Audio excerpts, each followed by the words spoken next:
kuti ndoda pit sand iya kuti ndiyo yatoshandisa pakuvaka.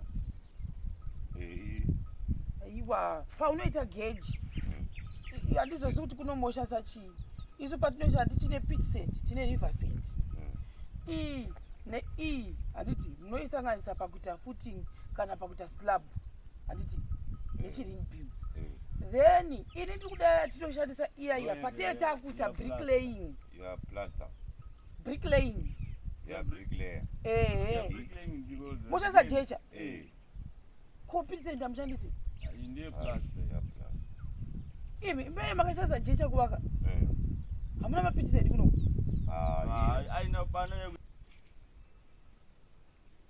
Dam jaimo. Sa unokona kuvaka unosefa iri. Kuvaka rakadai saka zuro pakaiswa zviri 3 ndozvakaiswa. Ndo ari kuti magiravhu ake apa ari kutora mazitombo saka chamaisa akadero. Then atisengera ndo ari kuti iye ndo vanoshandisa pakuvaka. Isu tiona taifanira kuti riversand vati ndo vanoshandisa. Baba vanoita zvokuvaka vati ivo vanoshandisa the same zvinoitwa vatakura. Saka takatsvaka munhu anotitakurira. Woda kusunungura.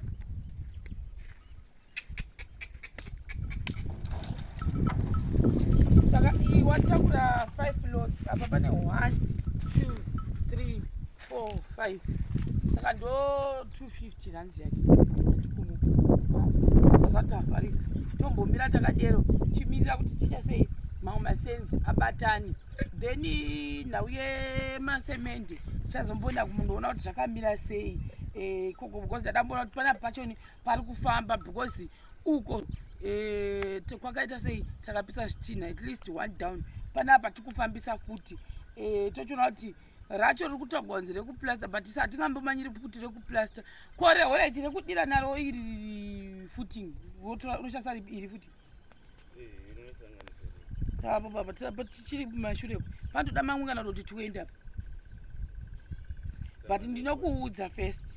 Ndoda kutanga ndawana mari because zvokuzita chikwereti handidi. Mofamba muchiti mwenyu haadi kuti bhadhara mari yedu unoziva. Ukuziva kuti unozviita. Saka apa atakura ndora atakura munhu wati kubhadhara ndo zviripo apa. Tichaona kuti what's next roda kutowedzerwa ndishoma. Hapana chatinacho roda kuwedzerwa. Saka kuti mamwe 20 ombomira akadero. Plastering iri hariti kuplastering asi rinongoita zve. Saka pangotogona kungoshandisa pane kuti pariversand tongoshandisa adiyo. Timunoziva magechi chabvunza sekuru kuti geji yacho munoishandisa sei kuno because rine majecha kudhara. Saka apa panotoda kana kuti at least kana 30 mamwe malodzi. Mukoda type yengoro yedu kuti idoko. Type yengoro ndo doko. Saka ndo patiri panapa. Saka ti 30 times 30 malodzi mamwe. Anokutura timboona kuti tinosvika papi ne 30. Kusvika tapedza kuvaka nekuplaster. Koma floor inoitwa ripi? Irori futi. Saka ma 30 malodzi mashoma. Asi mashoma. Kutasa zvokuita zvi 50 zvimalodzi. Tomboti kupedza basa rese tukada kana 50 times 50 ichi. 50 times 50 25 2500 rands.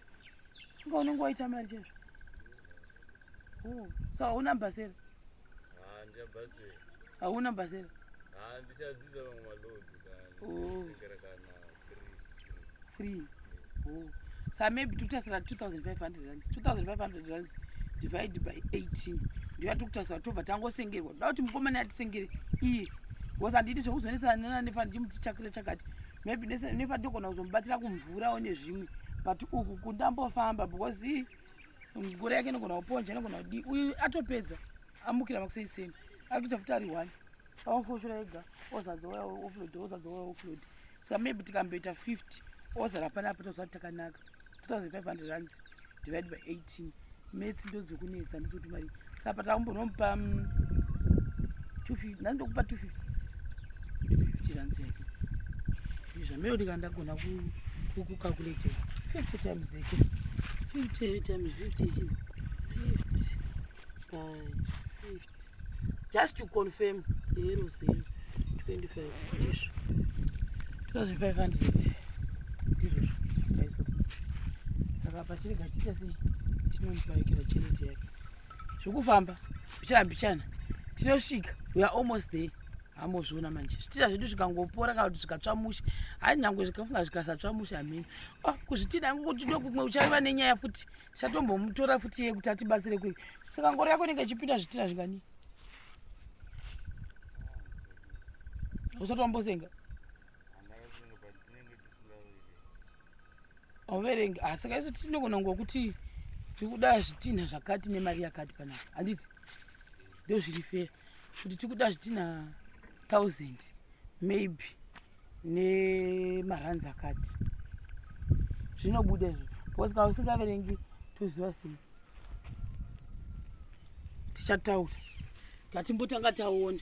Zvifo area yoyi. Ndozarira imba yoyi. Sandizvo guys.